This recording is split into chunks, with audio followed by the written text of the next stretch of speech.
Soomaaliya waxay safka hore kaga jirtaa dalalka ugu ciidan wanaagsan Afrika. burburkii iyo qaranjabkii ku dhacay dalkeenna 1990kii kadib ciidanka xoogga dalka Soomaaliya mar kale ayuu soo noqday isagoo leh waddaniyad tababar wanaagsan tayo sarraysa anshax iyo asluub wanaag dal dad iyo diin jacayl intaba bilowgii sanadii 2017 waxa dhalatay dawladda uu majaraha u hayo madaxweyne Farmaajo ahna taliyaha ciidamada isla sanadkii uu horeeyay wuxuu go'aansaday dib u dhiska ciidamada gaar ahaan xoogga dalka saad ogtihiin sana iyo bar kadib yaa meeshaan imid oo aan joogay isbuucii aan joogay si aan u baaro waxyaabaha naga hadlaysan maxaa yeelay askartii aan mushaaraadka siinayna ma gaarayso tayadii ciidankii ma fiicna isku xirnaanshihii saraakiishii iyo dablaydiina ma fiicna waxaan gartay marka inaan meeshaan u soo dego oo aan baaro cilladda meeshay ka jirto cilladda waxaan ogaaday in uusan jirinba hal gal file oo ciidanka leeyahay in ciidankaas hadduu tago meel laga raadiyo aan la aqoonin inta isla joogto keliya istaqaana meeshaas way meesha uu ka bilowday in aan samayno biometric iyo diiwaangelin meeshaan ka bilaabno meeshaas oo uu ka dhabeeyay meel wanaagsanna maraysa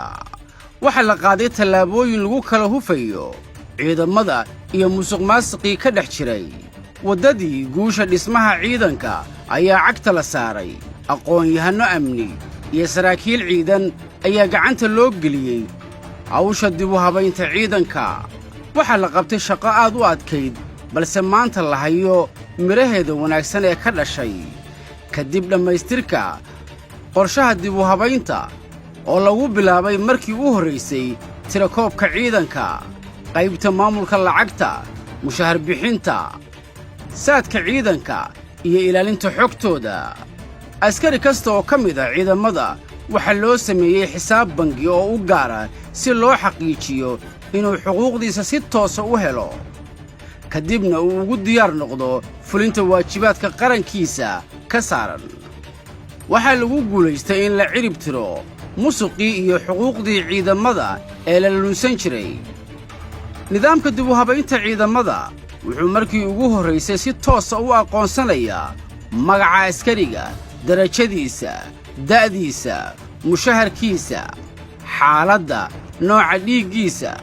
halka uu ka tirsan yahay iyo macluumaadyo kale oo muhiima waxaa la helay ciidan hawlgeli kara oo aan dib uga soo noqon hawlaha qaranka lehna niyad wanaagsan oo ay cadowga uga xoreeyaan dadka deegaannadii ay gacanta ku hayeen ciidanka xoogga Soomaaliyeed waxay dib ula soo noqdeen cududdoodii sharaftii iyo karaamadii ay lahaayeen ciidanka xoogga dalka Soomaaliya ee wanaaggaas ku sifoobay in la helo waxa lagu gaaray dadaal wada jira isku duubni iyo hoggaaminta